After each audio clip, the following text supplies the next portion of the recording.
वैसे आपने अपना फर्स्ट ऐप कौन सा बनाया था, किस तरह का? फर्स्ट ऐप बनाया था मैंने, डेटिंग ऐप बनाया था पूछ नाम से। मतलब किसी क्लाइंट के लिए? हाँ, क्लाइंट के लिए बनाया था। तब मेरे को आती भी नहीं थी फ्लटर, तो मैंने प्रोजेक्ट तो ले ही लिया था। तो बनाने में सात आठ हम्म। महीने लगे थे इसे लगभग। ये बनाई थी। ओके। इसका भी सेकंड वर्जन बना रहा हूँ मैं। अभी भी मेरे पे ही है, मतलब ये पहले मतलब मेरे पे थी, मैंने वर्जन वन बनाया था, फिर बाद में किसी और ने बनाई। अब फिर से मैं बना रहा हूँ वर्जन टू।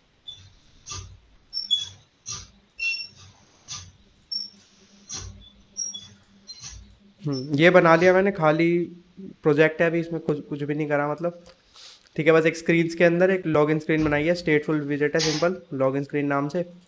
और बाकी मेन डॉट डार्ट है, उसमें तो जो भी डिफ़ॉल्ट कोड होता है वही है। होम पे लॉगिन स्क्रीन लगी हुई है, वही वाली ओपन है यहाँ पे अभी है। तो अभी तो बिल्कुल ब्लैंक वाइट है। उसके अलावा मैंने बैक एंड ओपन करके रखा हुआ है यहीं पे। ठीक है, राउट्स बने हुए हैं, जैसे कि यूज़र राउट्स में एक तो गेट का है, इससे तो यूज़र हमें मिलेगा, ये तो अभी बात की बात है। यहाँ पे दो हैं, एक तो लॉगिन और एक क्रिएट। क्रिएट एक तरह से साइन अप हो गया, है ना, सारी डिटेल्स हम लेंगे और फिर उसके अंदर फिल कराएंगे। और ये स्लैश लॉगिन वाला तुम्हारा लॉगिन वाला होगा, ईमेल और पासवर्ड देंगे, पासवर्ड को मैच वैच करा के सक्सेस ट्रू या सक्सेस फॉल्स वहाँ से मिलेगा। ठीक है। तो सबसे पहला स्टेप हमेशा यही होता है, जब भी स्टार्ट करोगे ऐप बनाना तो मॉडल से स्टार्ट होता है। ठीक है, जब भी तुम्हारा जो डेटा है वो तुम्हें हैंडल करना पड़ेगा, तो मॉडल से स्टार्ट करना है। ठीक है, तो मॉडल्स बनाते हैं सबसे पहले। जैसे कि अब जो यूज़र मॉडल तुम्हारा यहाँ बना हुआ है तुम्हारे बैक एंड में, ठीक है, तो तुम्हारा ऐप के अंदर भी मॉडल उससे मिलता जुलता होना चाहिए। मिलता जुलता से मतलब कि उसके अंदर यही वाली प्रॉपर्टीज होनी चाहिए, लेकिन सारी होना हो उससे कोई फर्क नहीं पड़ता। लेकिन नाम यही होना चाहिए सेम टू सेम। ठीक है ना, जैसे यूज़र आईडी है, फुल नेम है, ये सब है। तो ज़रूरी नहीं है सारी हो, लेकिन जो भी हो उनका नाम सेम हो, ये है। ठीक है, तो इसलिए ऐसी ही होनी चाहिए कुछ प्रॉपर्टीज, तो उसके अंदर मॉडल बनाते हैं। ये रहा फ्रंट एंड, एक मॉडल्स का फोल्डर। यहाँ आ गया तुम्हारा यूज़र मॉडल डॉट डार्ट। ठीक है, क्लास यूज़र मॉडल। अब यूज़र आईडी है, फुल नेम, ईमेल, ये सब है। तो string user ID, string full name,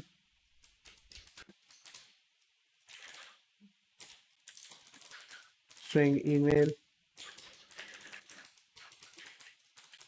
string password,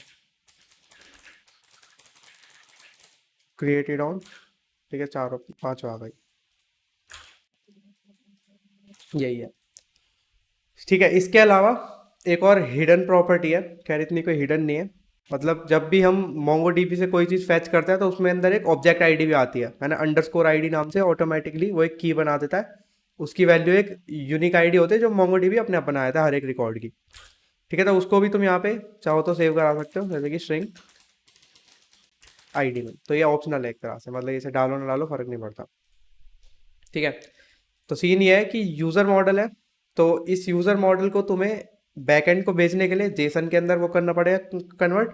और सेम अगर तुम्हें बैकएंड से यूज़र मॉडल बनाना है अपने इस ऐप के अंदर, तो तुम्हें उसे जेसन से वापस भी करना पड़ेगा कन्वर्ट। तो उसके लिए तुम्हारे पास दो ऑप्शन है, या तो तुम खुद से बनाओ वो दोनों फंक्शंस, ठीक है, फ्रॉम जेसन और टू जेसन वाले फंक्शन अपने आप बनाओ, या फिर वही जैसे मैंने तुम्हें बता रखा है ऑटोमेटेड वाला, वो भी कर सकते हो। मैंने तुम्हें बता रखा है ना ऑटोमेटेड वाला। वो रेफरेंस वाला? नहीं नहीं नहीं, वो जेसन सीरियलाइजेबल वाला, जेसन अंडरस्कोर सीरियलाइजेबल। जेसन शायद नहीं बताया। नहीं होता है, ठीक है, तो वही करते हैं। ठीक है, तो होता ही है, इसको जेसन में कन्वर्ट करने के लिए और जेसन से वापस इसे इसमें कन्वर्ट करने के लिए हमें फंक्शन लिखने पड़ते हैं। तो वो फंक्शन तुम खुद भी लिख सकते हो, या फिर हम क्या कर सकते हैं वो सब काम ऑटोमेट करवा सकते हैं। ऑटोमेट करवाने के लिए तुम्हें चाहिए कुछ पैकेजेस। तो पहला पे एक पैकेज है जेसन एनोटेशन। ठीक है, इनको लिख लेना कहीं पे, जेसन एनोटेशन, जेसन सीरियलाइजेबल, और एक तुम्हारा बिल्ड रनर। ठीक है, ये तीन पैकेजेस हैं। और इसके अंदर थोड़ी सी एक नोट है। नोट क्या है कि जेसन सीरियलाइजेबल यानी कि ये वाला पैकेज, और ये बिल्ड रनर, इन दोनों को तुम्हें डेव डिपेंडेंसीज में डालना है, यानी कि पब स्टैक में यहाँ पे, ठीक है, डेव डिपेंडेंसीज के अंदर वो दोनों आएंगे, जेसन सीरियलाइजेबल और बिल्ड रनर। इसके अंदर जो नॉर्मल वाली डिपेंडेंसीज होती है, इसके अंदर तुम्हारा जेसन एनोटेशन आएगा बस, ठीक है। तो इंस्टॉल करने के लिए Flutter pub add Jason annotation, ठीक है, यहाँ पे आ गए। अब बाकी की दो डालनी है डेव के अंदर, ठीक है। तो flutter pub add JSON serializable double dash dev, ठीक है। तो डबल डैश डेव लगाने से आगे स्पेस देके उसे पता लग जाता है कि ये डेव के अंदर डालनी है उसे, ठीक है। बाकी अगर तुम डेव ना भी लिखो और वो वैसे ही इंस्टॉल हो जाए तो तुम इसे कॉपी पेस्ट कर सकते हो इजीली, ऐसी कोई दिक्कत नहीं है, ठीक है। सीरियलाइजेबल आ गया। Flutter pub add build runner, इसे भी हमें डेव में डालना,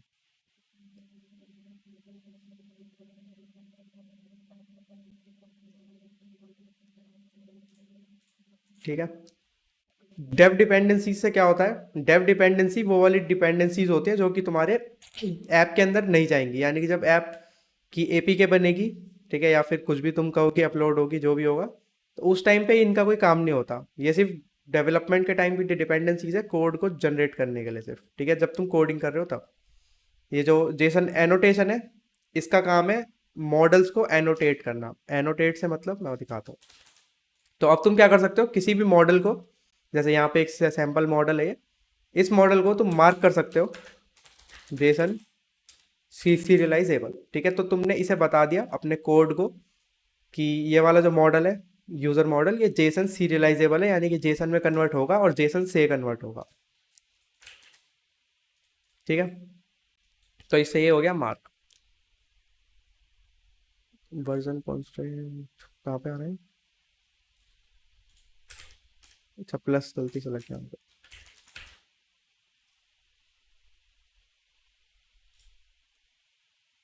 हम्म, ठीक है। तो ये हो गया मार्क। अब ये मार्क करने के बाद तुम्हें जो अपना बिल्ड रनर है, ठीक है, एक और हमने लगाया बिल्ड रनर, वो क्या करता है, वो कोड लिखता है, ठीक है, जो भी तुम्हारा ऑटो जनरेटेड कोड होगा उसे लिखेगा। तो उसको तुम्हें पार्ट बताना पड़ेगा कि कौन से पार्ट में लिखना है, ठीक है। तो इस फाइल का एक पार्ट भी यहाँ पे डिफाइन करके छोड़ दो। अब पार्ट के अंदर एक स्पेसिफिक चीज़ है, वो याद रखना कि तुम्हारे पार्ट का नाम एकदम सेम तुम्हारी फाइल के नाम जैसे ही होना चाहिए, यानी कि user underscore model dot dart, बस बीच में जी लगना चाहिए, यानी कि डॉट जी डॉट डार्ट, ठीक है। तो सेम नाम है बिल्कुल, यूजर मॉडल डॉट डार्ट, बस बीच में एक डॉट जी एक्स्ट्रा आ जाएगा। जी का मतलब है जनरेटेड, ठीक है। तो ऑटोमेटिक जनरेटेड फाइल बनेगी वो, अभी नहीं एग्जिस्ट करती, सिंपल है। तो पार्ट बना दिया एक user model dot G dot dart, और मैंने इसे मार्क कर दिया कि ये सीरियलाइजेबल है। अब तुम्हें क्या करना है, जो बिल्ड रनर तुमने इंस्टॉल किया है उसकी स्क्रिप्ट को यूज करके कोड को बनाना है। तो लिखो फ्लटर पब रन। अब हम रन कर रहे हैं, ठीक है, ऐड नहीं कर रहे कुछ, रन करनी है क्या, बिल्ड रनर की बिल्ड, ठीक है, ये है कमांड। इसको तुम चलाओगे तो तुम्हारा जो बिल्ड रनर है पूरे प्रोजेक्ट में घूमेगा, ठीक है, पूरे प्रोजेक्ट के सारे फोल्डर्स में, और जहाँ पे भी उसे ये दिखेगा ये वाला मार्क कि जेसन सीरियलाइजेबल, जहाँ पे भी लिखा होगा उस वाले मॉडल को वो करेगा जेसन में कन्वर्ट, या फिर उसके लिए कोड लिखेगा और फिर उसे इस वाले पार्ट में डाल देगा। यहाँ पे हो रहा है अभी, स्टार्टिंग में जब पहली एक दो बार होता है तो थोड़ा टाइम लगता है, बाद में थोड़ा फास्ट भी हो जाता है ये, ठीक है। ये हो गया। अब देखो जैसे ही वो हुआ उसकी फिनिश यहाँ पे बिल्ड, कोई एरर वगैरह कुछ नहीं आई, सक्सीड हो गया। तो यहाँ पे user model dot G dot dart बन गई एक नई फाइल, ठीक है। इसके अंदर जाऊंगा तो यहाँ पे देखो दो फंक्शंस लिखे हुए हैं, एक underscore dollar user model from Jason, ठीक है, यानी कि जेसन से मॉडल बनाने के लिए, और एक है यूजर मॉडल टू जेसन, यानी कि मॉडल से मैप बनाने के लिए, या फिर जेसन बनाने के लिए, तुम कुछ भी कह सकते हो। अब तुम्हें बस क्या करना है, इन दोनों फंक्शंस की रेफरेंस अपने असली मॉडल में डालनी है, यानी कि एक तरह से देखा जाए तो मॉडल तो अभी भी इतना ही है, अभी भी इनकम्प्लीट है, क्योंकि ये चीज़ तो अलग से फाइल में है, तो ये तो तुम यूज़ नहीं कर सकते अभी। तो ये बस इन चीज़ की रेफरेंस तुम्हें वहाँ पे डालनी है, और कुछ नहीं करना। तो तुम क्या करो, यहाँ पे भी अपने खुद के फैक्ट्री इसके बारे में मैंने बता रखा है फैक्ट्री के बारे में तो पहले। हाँ। तो फैक्ट्री का मतलब है बेसिकली जैसे ये यूज़र मॉडल की फैक्ट्री है, तो यूज़र मॉडल ही वापस देगी।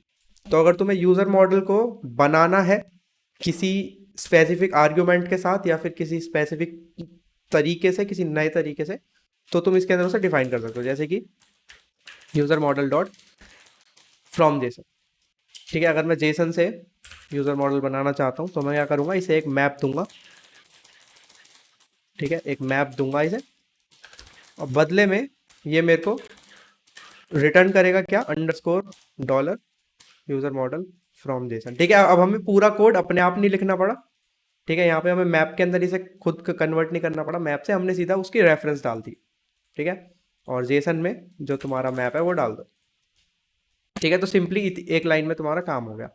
और छोटा करना है तो तुम ये रिटर्न कीवर्ड हटा के तुम एरो फंक्शन भी यूज कर सकते हो, कोई दिक्कत नहीं, ये सीधा ऐसे बन जाएगा। ठीक है, तो एक ये हो गया। अब तुम्हें ऐसी टू का बनाना है, तो मैप स्ट्रिंग डायनामिक, क्योंकि ये वाला फंक्शन हमें एक मैप देगा, तो टू जेसन, ये हमें क्या देगा, underscore dollar user model to JSON. अब इसे इंस्टेंस देना है। इंस्टेंस से मतलब अपनी क्लास की, कौन सी क्लास को जेसन में कन्वर्ट करना है। ऑफ कोर्स उसका टाइप यही होना चाहिए, यूजर मॉडल। ऐसा नहीं है कि यूजर मॉडल के अंदर तुम कुछ और डाल सकते हो, तो सेम इंस्टेंस होना चाहिए। तो दिस लिख के छोड़ देना। ठीक है, दिस का मतलब जो अभी करंट इंस्टेंस मेरे ऑब्जेक्ट का चल रहा है या फिर मेरे क्लास का, उसको मेरे को यहाँ पे लगाना है। ठीक है, तो दिस, तो ये बन गया। तो तुम्हारा छोटे में काम हो गया, नहीं तो तुम्हें ये वाला कोड जो है, ये वाला कोड अपने आप लिखना पड़ता। ठीक है, तो बस इतना सा फर्क है। इसके बाद यूजर मॉडल के बारे में वो एरर दे रहा है कि user model doesn't have an unnamed constructor. Unnamed से मतलब डिफॉल्ट वाला, तो डिफॉल्ट कंस्ट्रक्टर एक बना के छोड़ दो। ठीक है, एम्प्टी रखना एम्प्टी रख सकते हो, नहीं तो वही जैसे this dot I D, this dot user I D, सब कुछ ऑप्शनल है। अगर हम देना चाहें तो दे सकते हैं जब मर्जी।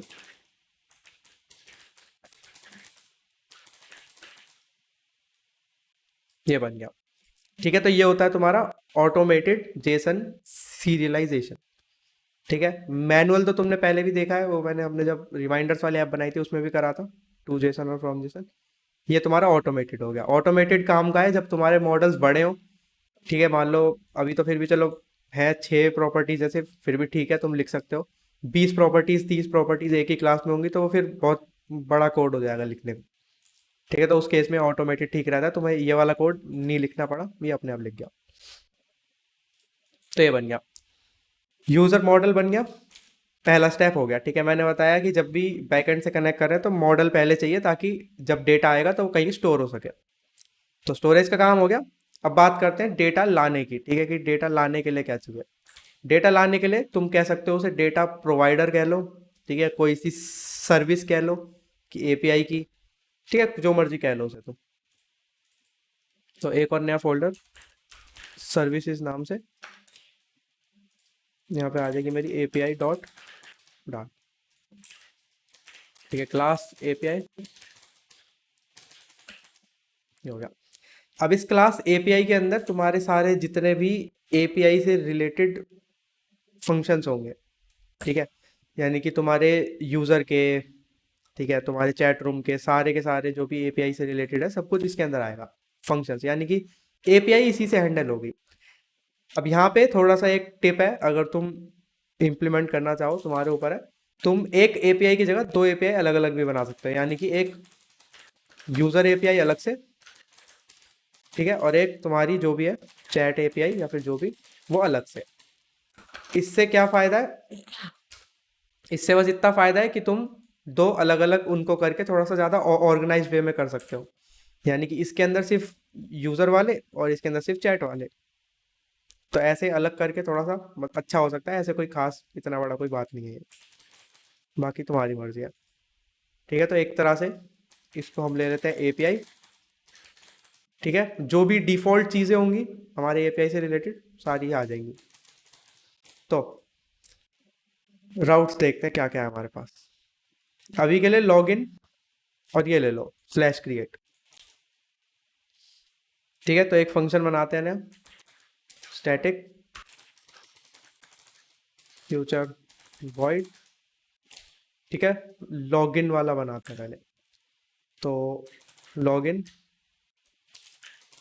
यूजर, ठीक है। लॉगिन के टाइम पे हमें इसे क्या भेजना है, हमें इसे भेजना है ईमेल और पासवर्ड सिर्फ, ठीक है, क्योंकि ये वही चीज़ें चेक करा रहा है। देखो रिक्वेस्ट डेटा में से हमने ईमेल चेक कराया और पासवर्ड चेक कराया, तो ईमेल पासवर्ड हमें भेजना है यहाँ पे भेज दिया। तो वो चीज़ें यहाँ पे ले लो, स्ट्रिंग ईमेल और स्ट्रिंग पासवर्ड, ठीक है। अब इस ईमेल पासवर्ड को हमें रिक्वेस्ट में भेजना है, तो रिक्वेस्ट के लिए हमें HTTP चाहिए,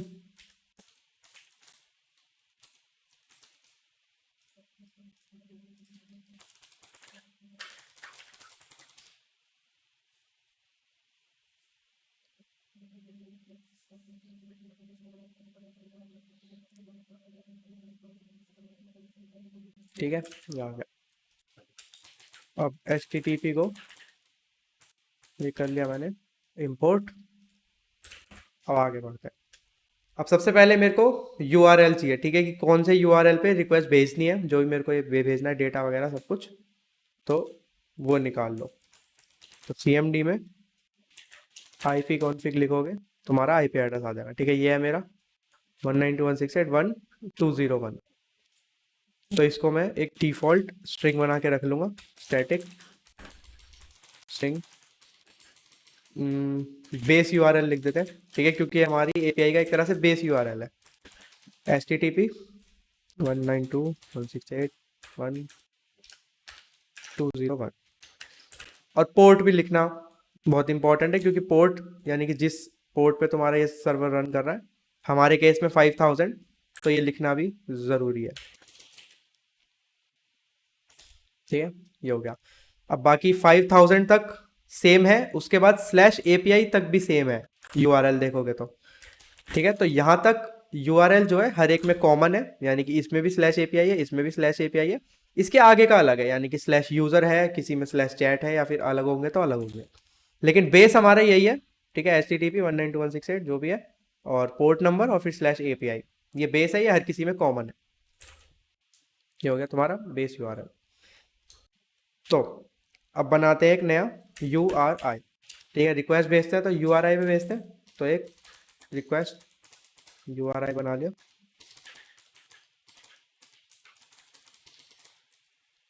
स्ट्रिंग दे दो, बेस URL प्लस क्या, बेस URL प्लस /user, ठीक है, क्योंकि लॉगिन जो है यूजर से रिलेटेड टास्क है, तो यूजर वाली एंड पॉइंट पे, यूजर वाले राउट्स पे मैं जाऊंगा अपने बैकएंड के अंदर, ठीक है। यहाँ तक तो सेम ही था, तो इसके आगे बस /user मैंने ऐड कर दिया खुद। ये हो गया। अब इस वाली रिक्वेस्ट URI पे मेरे को कौन सी रिक्वेस्ट भेजनी है, मेरे को भेजनी है एक पोस्ट रिक्वेस्ट, ठीक है। एक पोस्ट रिक्वेस्ट भेजनी है /login पे, ठीक है। तो /user /login पे, ठीक है, पोस्ट रिक्वेस्ट। तो पोस्ट रिक्वेस्ट का एक लिख लेते हैं code, await post request URI।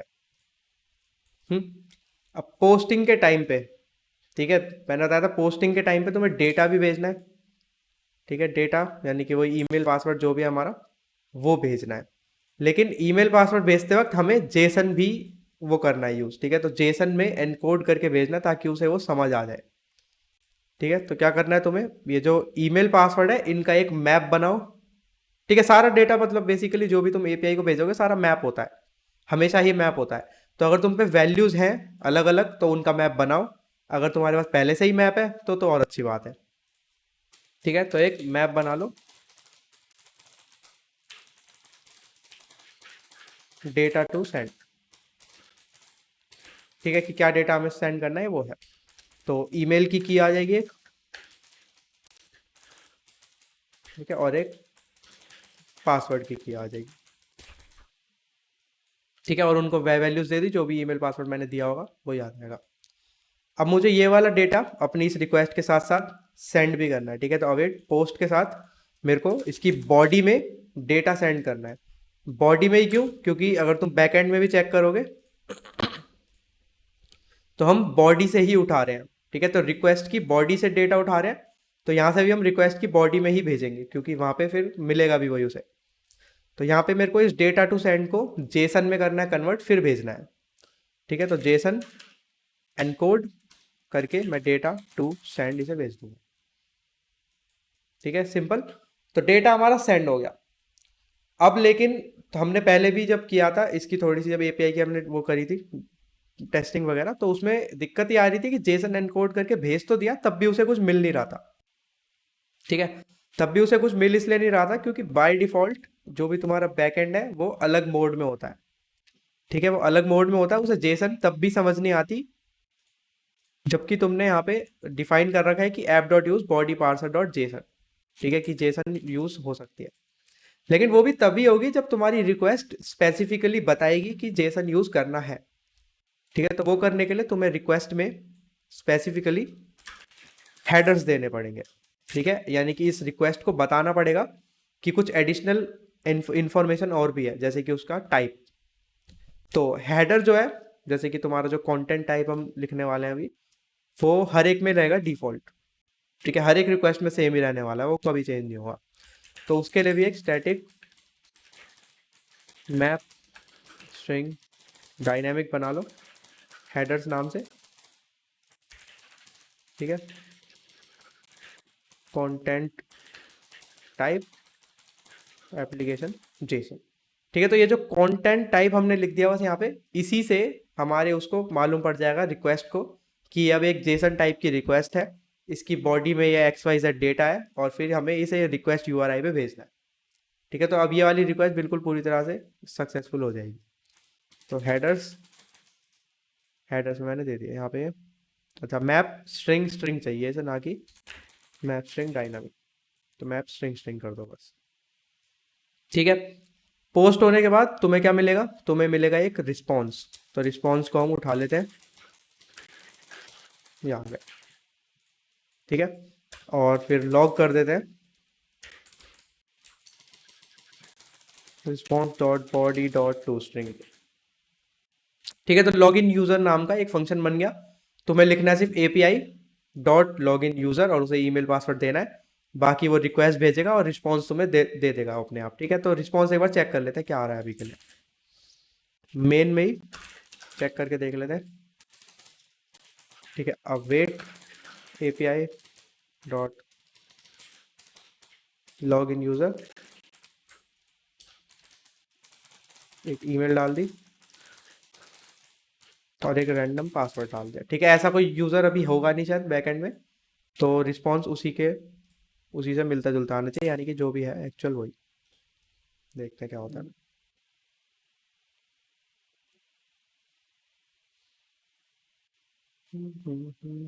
Exception क्यों नहीं आई?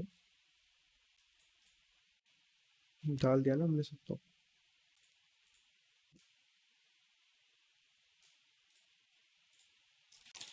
शायद वो देर में आएगी, तो मतलब जब तक तुम्हारी रिक्वेस्ट वो नहीं हो जाएगी, एक तरह से कहते हैं कि टाइम आउट नहीं हो जाएगी जब तक, तब तक वो चलेगी नहीं। तो टाइम आउट का कौन ही वेट करे। तो बेसिकली मतलब एरर आएगी, क्योंकि अगर तुम्हारा सर्वर चालू नहीं होगा तब वो आएगी आएगी एरर। तो इसको याद से रन कर लेना, npm run dev, यहाँ पे आओ, रिलोड करो, ये आ गया। ठीक है, success false message incorrect password, यानी कि यूज़र तो है ऐसा कोई, ऑलरेडी हमने बना रखा होगा पहले से, लेकिन पासवर्ड उसका इनकरेक्ट आ रहा है। एक बार देख लेते हैं क्या बना हुआ है यूज़र। नाम क्या था उसका, नाम है चैट ऐप DB।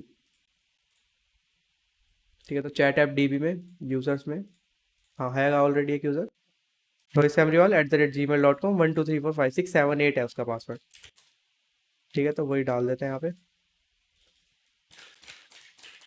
ये आ गया, रीलोड करा। ठीक है, आप देखो सक्सेस ट्रू, और फिर डेटा के अंदर हमें जो भी हमारा यूज़र है एक्चुअल वो मिल गया। ठीक है, तो ऐसे तुम्हारी एक API का एक वो बन गया फंक्शन। अब ऐसे ही जैसे हमने लॉगिन का बनाया, ऐसे ही तुम्हारा एक नया यूज़र बनाने का ही बन जाएगा, सिंपल। तो API के अंदर वापस जाके इसी फंक्शन को कॉपी कर लो। ठीक है, क्रिएट यूज़र हो जाएगा ये। अब इसके अंदर हम अलग से प्रॉपर्टीज़ नहीं देंगे एक एक करके कि ईमेल पासवर्ड, इसके अंदर तो पूरा का पूरा यूज़र ही देना है। खैर इसमें भी खैर पूरा नहीं देना, मतलब जानी कि बेसिक बेसिक जो भी चीज़ें हैं वो देनी है। जैसे कि बैकएंड में चलो वापस यूज़र मॉडल में, तो आईडी हमें देनी पड़ेगी, ठीक है, उधर से हम बना के देंगे उसे यू आईडी से, तो ये हमें देनी है।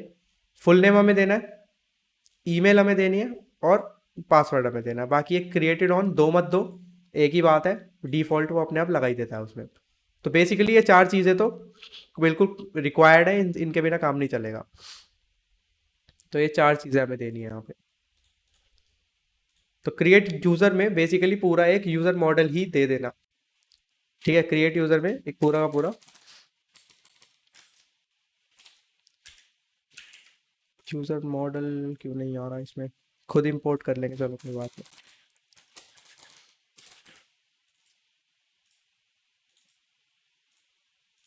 ये हो गया। अब जो डेटा हमें करना है सेंड, वो ये नहीं है, ठीक है। और स्लैश यूज़र स्लैश लॉगिन की जगह अब रिक्वेस्ट जाएगी स्लैश यूज़र स्लैश क्रिएट पे, ठीक है, क्योंकि नया यूज़र बनाना है तो क्रिएट पे जाएंगे। इसके अलावा रिस्पॉन्स में सेम है वही, हम अवेट कर रहे हैं एक पोस्ट रिक्वेस्ट, रिक्वेस्ट यूआरआई है तो वो तो हमने चेंज ऑलरेडी कर दिया। बॉडी में अब जेसन एनकोड ये नहीं जाएगा, बाकी हेडर्स तो सेम ही रहेंगे, मैंने तुम्हें बताया हेडर्स तो डिफॉल्ट है, वो तो हमेशा सेम ही रहने वाले हैं। बॉडी जो है वही चेंज होगी बस। तो बॉडी के अंदर अब क्या जाएगा, बॉडी के अंदर पूरा पूरा यूजर मॉडल जाएगा, ठीक है, यानी कि यूजर मॉडल, ठीक है, डॉट टू जेसन जाएगा, ठीक है। अब ये तो तुम्हारा बन गया मैप, लेकिन हमें मैप नहीं बनाना, हमें जेसन भेजना है एक्चुअल। तो इस मैप को भी अब तुम्हें जेसन एनकोड करना पड़ेगा। ये हो गया। तो अब इस क्रिएट यूजर पे अगर तुम रिक्वेस्ट भेजोगे अपने यूजर मॉडल को बना के, इसको बस पास कराना है, वो उसे वहां पे वो करा देगा सेव, ठीक है। बना के देखते हैं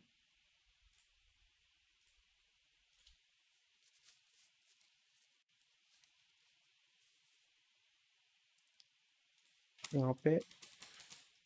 सबसे पहले तो बनाते हैं एक नया यूजर, ठीक है, user model, new user equal to user model, इसे सब कुछ दे दो, ठीक है। आईडी हमें हमें देने की जरूरत है नहीं, हम देंगे फुल नेम, ठीक है। ईमेल दे दो,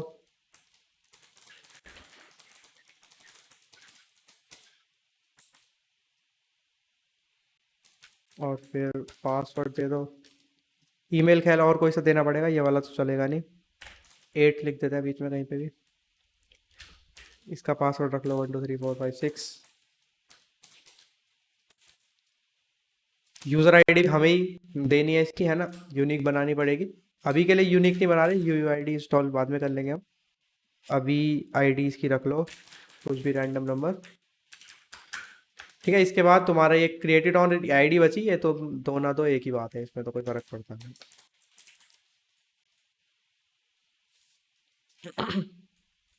तो ये चीज़ हो गई। अब इस न्यू यूज़र को बस उसको पास करा दो, तो यानी कि await API dot create user new user,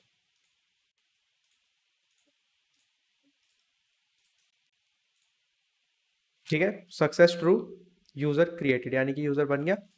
reload अगर मैं करूँगा तो एरर आ जाएगी सक्सेस फॉल्स, क्योंकि वो ऑलरेडी एग्जिस्ट करता है, ठीक है। यूज़र आईडी पे एरर आ रही है, यानी कि ऐसी यूज़र आईडी एक ऑलरेडी एग्जिस्ट करती है। यूज़र आईडी चेंज करो और ईमेल को चेंज करो, तो फिर से सेव करोगे तो वो फिर से सेव हो जाएगा सक्सेस ट्रू, ठीक है। तो यूज़र हो रहा है क्रिएट और यूज़र हो रहा है तुम्हारा डिलीट, ठीक है। ये दो फंक्शंस हैं, अब इन्हीं को हमें बस यूआई के अंदर लगाना है, यानी कि बेसिकली टेक्स्ट फील्ड्स होंगी, ठीक है। मान लो ईमेल और पासवर्ड, उसमें से दोनों का टेक्स्ट उठाओ, इस वाले फंक्शन को दो, फिर जो भी तुम्हारा रिस्पॉन्स वहां से मिला है उसके अकॉर्डिंग तुम आगे पीछे जो भी तुम्हें करना है रिस्पॉन्स वो ले सकते हो। तो वो चीज़ करते हैं। तो रिस्पॉन्स आ रहा है, रिस्पॉन्स के अंदर आ रही है बॉडी, ठीक है। बॉडी के अंदर बेसिकली जो भी जेसन होता है वो होता है, तो सबसे पहले तो इसे करो डिकोड, ठीक है, यानी कि एक वेरिएबल ले लो या फिर लिखो डायनामिक डिकोडेड, यानी कि इस डिकोडेड का हमें अभी टाइप नहीं पता कि उधर से रिस्पॉन्स में क्या टाइप आया है, तो इसलिए मैंने उसे डायनामिक ले लिया क्योंकि मुझे टाइप नहीं पता उसका। अब क्या करो, उस रिस्पॉन्स की बॉडी को जेसन डिकोड कर लो, तो Jason decode response dot body, ठीक है, तो हमें मिल गया एक डिकोडेड रिस्पॉन्स। अब इस डिकोडेड रिस्पॉन्स में क्या आता है, रिस्पॉन्स मान लो मैं लॉगिन का रिस्पॉन्स देखूं तो रिस्पॉन्स में दो ही चीज़ें आ सकती हैं, या तो सक्सेस फॉल्स आ सकता है या फिर सक्सेस ट्रू आ सकता है। अगर मैं लॉगिन वाले पे रिक्वेस्ट भेज रहा हूं तो मेरा सक्सेस ट्रू आ रहा है जब वो लॉगिन सक्सेसफुल हो जाता है, सक्सेस फॉल्स आ रहा है जब लॉगिन अनसक्सेसफुल है, ठीक है, कुछ एरर आ जाए या फिर कुछ भी हो जाए। तो मुझे सिर्फ चेक करना है कि if decoded success equal to true, ठीक है, यानी कि अगर मेरा जो डिकोडेड का सक्सेस ट्रू रहा तो तुम जो भी करना चाहो यहाँ से वो कर सकते हो, ठीक है, कि सक्सेस, और एल्स में तुम्हें जो भी एरर दिखानी हो वो दिखा दो, तो मतलब एरर हैंडलिंग। तो इस फंक्शन से मैं एरर कैसे हैंडल करूँ, यानी कि मुझे जहाँ पे मैं इसे कॉल करूँगा वहाँ कैसे पता लगेगा, मान लो मैं मेन में कर रहा था जैसे, या फिर किसी विजेट में करूँगा इन द फ्यूचर, तो वहाँ पे क्या वैल्यू आएगी वापस, क्योंकि एपीआई के अंदर से तो मैं कुछ नहीं कर सकता, ना मैं स्नैक बार दिखा सकता ना कुछ कर सकता, इसका काम है सिर्फ डेटा भेजना और डेटा लाना, ये इसका यूआई से कुछ लेना देना तो है नहीं। तो एक ऐसा वैल्यू चाहिए इससे वापस हमें वॉइड नहीं चलेगा यहाँ पे, ठीक है, तो वॉइड की जगह एक बूल ले लो बस, सिंपल, और इसे हटा के सीधा रिटर्न कर दो मतलब डिकोडेड में से सक्सेस एज बूल, ठीक है, एज बूल का मतलब वैसे तो ऑलरेडी वो बूल ही होता है, ट्रू या फॉल्स, लेकिन जस्ट टू बी सेफ मैंने एज बूल लिख दिया ताकि वो उसे अगर बाय चांस वो बूल ना हो तो बूल में ही कन्वर्ट करे तभी हमें दे, ठीक है, तो रिटर्न कर दिया डिकोडेड सक्सेस एज बूल। तो यहाँ जहाँ पे भी तुम इसे कॉल करोगे लॉग इन यूजर को, तो ट्रू या फॉल्स तुम्हें रिस्पॉन्स में मिलेगा प्रॉपर, ठीक है, तो ट्रू मिला है यानी कि लॉगिन हो गया तो तुम उस हिसाब से आगे बढ़ सकते हो, अगर फॉल्स मिला है तो यानी कि लॉगिन नहीं हुआ तो उस हिसाब से आगे बढ़ सकते हो, ठीक है, यही सेम चीज़ इसके अंदर कर सकते हो तुम अपने क्रिएट यूजर पे। तो डिकोड करना है और फिर बस रिटर्न कर देनी है ये चीज़, यहाँ पे फ्यूचर बूल आ जाएगा, ठीक है, तो क्रिएट यूजर अगर सक्सेसफुल रहा तो फॉल्स मतलब ट्रू आ जाएगा, और अगर सक्सेसफुल नहीं रहा तो फॉल्स आ जाएगा, सिंपल, ठीक है। अब बनाते हैं थोड़ा सा यूआई, यूजर मॉडल बन गया, एपीआई में हमारा लॉगिन और क्रिएट का बन गया। अब चलते हैं लॉगिन स्क्रीन पे,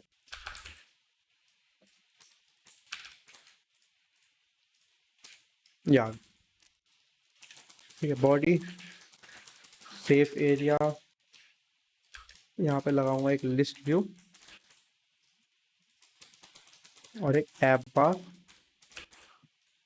या ठीक है, टाइटल में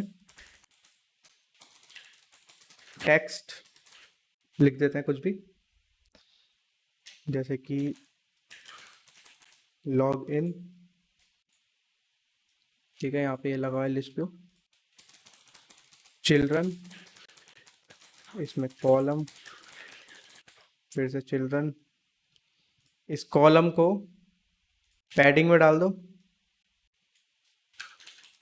ठीक है, as in sets dot all 15,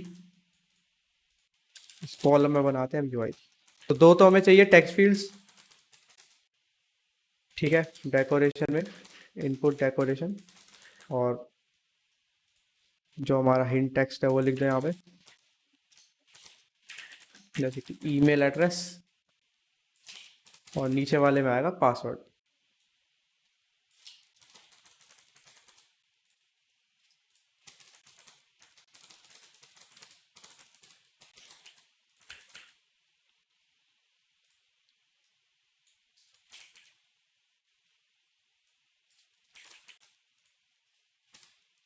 जो पासवर्ड वाला है उसके अंदर तो ऑब्सक्योर टेक्स्ट भी ट्रू होगा क्योंकि हमें वो हिडन चाहिए, तो ये भी कर दिया।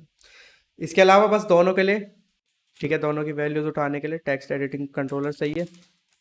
तो टेक्स्ट एडिटिंग कंट्रोलर एक ईमेल के लिए और एक टेक्स्ट एडिटिंग कंट्रोलर हमारा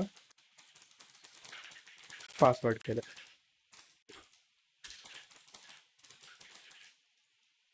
दोनों आ गए, दोनों को असाइन कर दो।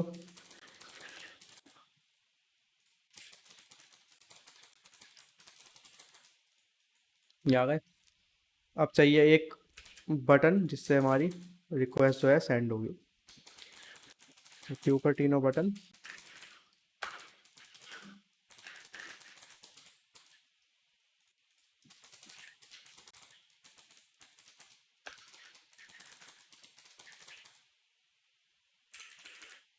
लॉग इन कलर लिख देता हूँ कुछ भी।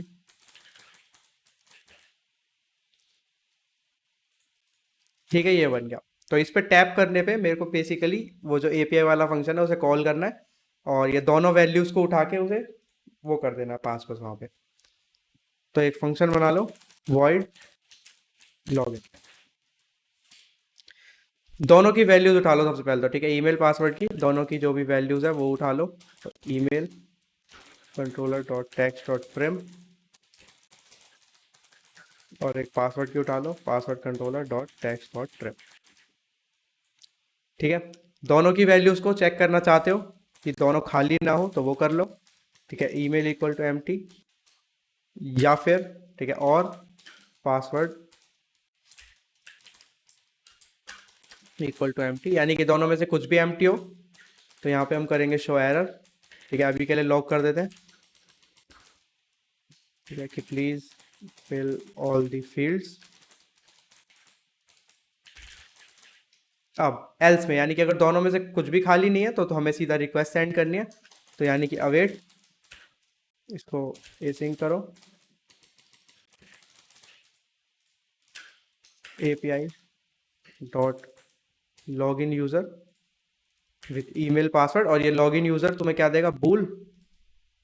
तो बूल को रिजल्ट में ले लो और इस रिजल्ट के अकॉर्डिंग जो है तुम्हारा अगर कुछ स्नैक बार दिखाना है या कुछ भी तुम्हें इन फ्यूचर रिजल्ट दिखाना है वो इससे दिखा सकते हैं हम, कि रिजल्ट डॉट टू स्ट्रिंग एक बार शो करके देख लेते हैं क्या होता है। ये बन गया लॉगिन नाम का ही फंक्शन, इसको बस वहाँ पे अप्लाई कर दो। लॉगिन, रीलोड करो।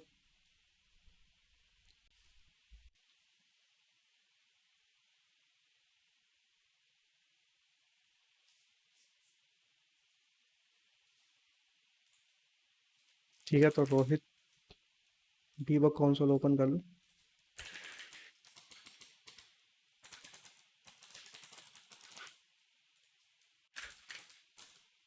ठीक है, ये ठीक पासवर्ड है, लॉगिन करा।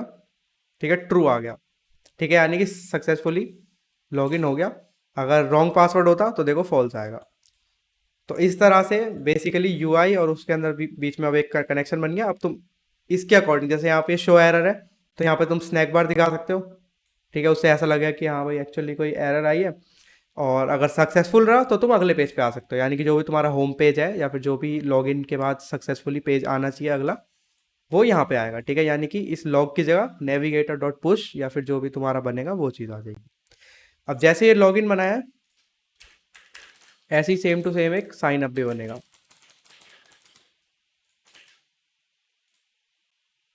ठीक है, इसके लिए तुम यहाँ पे भी एक बटन ऐड कर सकते हो इस वाले पेज पे, मतलब यूआई तो जैसा मर्जी बना सकते हैं, अभी और अच्छा कर लेंगे थोड़ा। ठीक है, यहाँ पे भी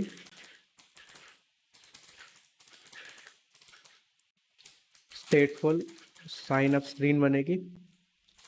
ठीक है, तो साइन अप स्क्रीन और लॉगिन स्क्रीन में सिर्फ और सिर्फ इतना फर्क है कि फील्ड्स एक्स्ट्रा होंगी। ठीक है, ईमेल पासवर्ड और एक और बनेगी फिर से जो तुम्हारी कंफर्म पासवर्ड वाली होगी। उसको तो कहीं सेंड नहीं करना, वो तो बस यहीं पे चेक करने के लिए। ठीक है, और ईमेल पासवर्ड कंफर्म पासवर्ड और उसके अलावा एक फुल नेम की भी होगी। हाँ, full name, email password, confirm password, ये 4 फील्ड्स होंगी। ठीक है, उसके अलावा और कुछ नहीं होगा। फिर तुम्हें वहाँ पे एक नई आईडी बनानी है, यूज़र मॉडल बनाना है पूरा एक, और फिर बस ये लॉगिन यूज़र की जगह उस वाली पे रिक्वेस्ट भेजनी है, यानी कि जो API डॉट क्रिएट यूज़र वाला फंक्शन है, उसके अंदर अपना यूज़र मॉडल पास कराना। फिर से तुम्हें एक बूल मिल जाएगा, ट्रू या फॉल्स। अगर ट्रू रहा तो मतलब सही है, फॉल्स रहा तो मतलब कुछ ना कुछ एरर आ गई। ठीक है, तो ये है स्टार्टिंग। हमेशा क्या होती है, पहले सबसे पहले तुम्हारे पास API रेडी होनी चाहिए। कभी भी कोई प्रोजेक्ट बनाओगे नोड और फ्लटर में, तो सबसे पहले API पे वर्क करना। अब ये नहीं कि हमें बिल्कुल ही फिनिश करनी है, क्योंकि बिल्कुल फिनिश तो हमें भी नहीं पता हमें क्या क्या फीचर्स चाहिए, या फिर जो भी हम फीचर प्लान कर रहे हैं तो कभी कभी ऐसा लगता है कि जितना हम कर रहे हैं उतने से हो जाएगा, लेकिन इन फ्यूचर आगे कुछ चेंजेस हो सकते हैं, ऐसा नहीं है। लेकिन स्टार्टिंग में तुम्हारे पास इनिशियली कुछ ना कुछ तो API होनी चाहिए। ठीक है, एक बार API आ गई, फिर बनाना चालू करो मॉडल्स। ठीक है, तो API से उठा के मॉडल्स को अपनी ऐप में इंप्लीमेंट करो सेम टू सेम।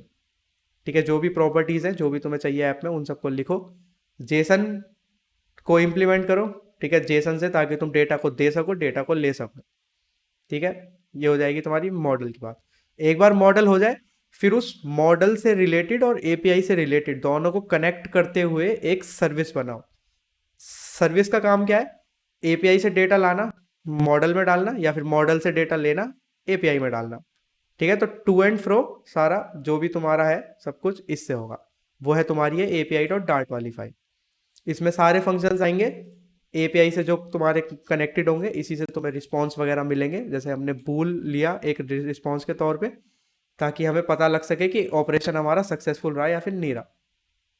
ठीक है, और फिर सिंपली तुम्हारी जब एक बार API वाली फाइल बन जाए और तुम्हारा सर्विस इन प्लेस हो कि हाँ मेरा एक सर्विस बन गया, फिर तुम अब बनाओ आगे एंड में UI। ठीक है, मेरा मतलब ये फ्लो है, मैं एंड में बनाता हूँ UI।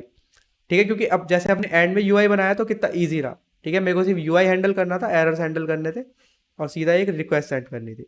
सब कुछ पहले से बना आ रहा था पीछे से फ्लो। तो इसे तुम टॉप डाउन अप्रोच भी बोलते हैं, वैसे कोडिंग लैंग्वेज में से टॉप डाउन अप्रोच बोलते हैं, कि टॉप से लेके डाउन पे आना। ठीक है, अगर तुम्हें डाउन से टॉप पे जाना है तो वो भी तुम्हारे ऊपर है, तुम जैसे मर्जी कर सकते हो।